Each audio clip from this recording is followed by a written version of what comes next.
Donc petite vidéo, autre vidéo de la part de SBL. Alors au niveau des lettres recommandées, VS mail.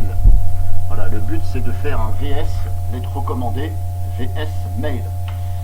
Donc de mon avis, je vais être assez court là-dessus. Alors rien à voir avec ça, je suis en train d'installer un logiciel en même temps.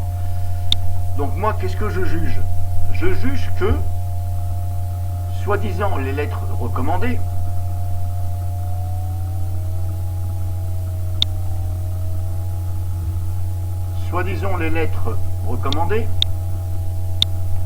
sont une preuve que on vous a bien envoyé un courrier en expliquant ceci, cela, etc., machin, blablabla, blablabla.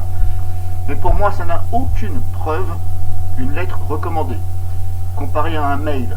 Alors je m'explique. Admettons, moi, je veux faire croire que j'ai envoyé une lettre recommandée, que je veux faire croire que j'ai envoyé ceci, cela.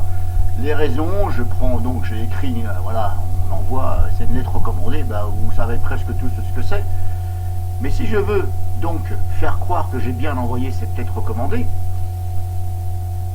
et duper la personne, par exemple, donc j'envoie quand même une lettre recommandée, avec accusé réception, mais je n'ai absolument rien mis dans l'enveloppe.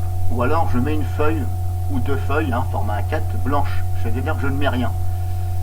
Et comme la poste ne contrôle pas le contenu de cette lettre recommandée, pour moi ça n'a aucune preuve. Tout simplement parce qu'on vous fait croire que vous avez reçu une lettre recommandée, bien entendu vous l'avez reçue, mais en ouvrant cette lettre, il y a une feuille de format A4 ou 2 ou 3, alors on va dire 2, une ou deux, il n'y a rien. Et là, la personne a dit, si, je vous ai envoyé la lettre recommandée. Admettons, vous avez un litige. Ce pourquoi, les mails, quand vous envoyez un mail, là, au moins, ça fait plus foi et c'est plus crédible devant un tribunal. Parce que le mail, au moins, vous voyez le contenu de ce que la personne a envoyé, ce qu'elle a écrit. Comparé à donc une lettre recommandée avec un papier format A4 à l'intérieur qui est complètement vide, il n'a rien mis. Donc voilà un petit peu le topo. Donc celui qui me dit qu'une lettre recommandée ça fait foi, moi je lui dis non, absolument non. Si on est réaliste, ça ne prouve pas qu'il y a eu vraiment un contenu et de ce qui a été mentionné dans cette lettre recommandée. Tandis qu'un mail, on voit au moins ce que la personne a écrit. Donc en espérant que vous ayez compris, c'est pourquoi je fais cette vidéo. Demandez toujours qu'on vous envoie un mail de confirmation plutôt qu'une lettre recommandée.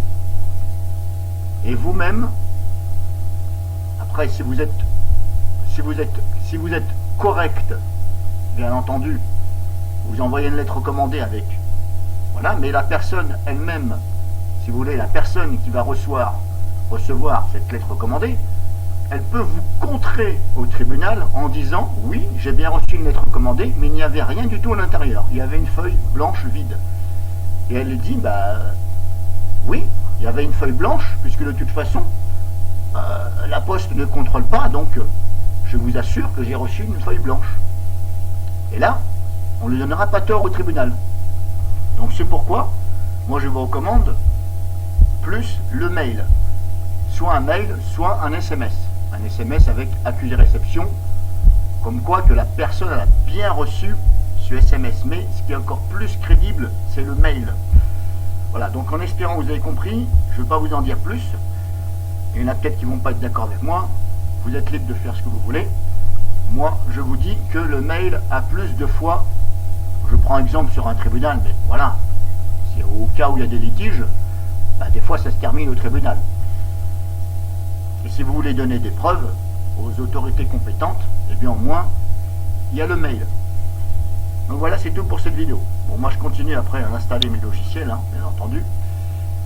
Alors après, je ne sais pas pourquoi j'ai eu ce petit message d'erreur. Bref.